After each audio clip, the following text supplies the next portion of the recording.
Well, everyone, you might be trying to figure out how you can go ahead and fix your Touch ID on your iPad, and for some reason, it's just not working. Now, depending on which iPad you have to first understand not every iPad has Touch ID anymore. Some of them do, some of them don't, but that's kind of the first thing to kind of remember here. Now, one of the best things you can do is just to restart your iPad.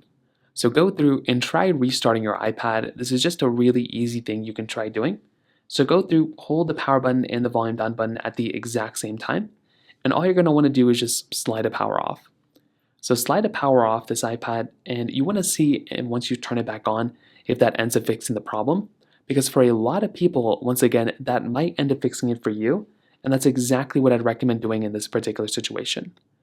On top of that, you can also find that Touch ID sensor, whether it's your home button on the front or it's your power button, and you might want to just try cleaning out that power button. So try going through, try cleaning it out. That's another really easy thing I'd recommend doing here too, because that could very well end up fixing the problem in your particular case as well. Now, another thing, you might also want to make sure that Touch ID is even enabled in the first place.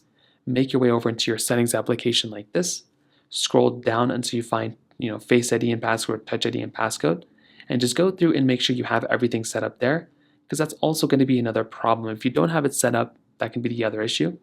And you might also need to try and update your iPad. So tap inside of your general settings of your iPad right here, tap on software update, and try seeing if there is an update available. If there is, try updating your iPad. That can very well end up fixing the problem for you as well. So that pretty much covers it up there. If you have any other thoughts or questions, please let me know in the comment section below. Hit the like button, that would mean so much, but definitely hit that subscribe button.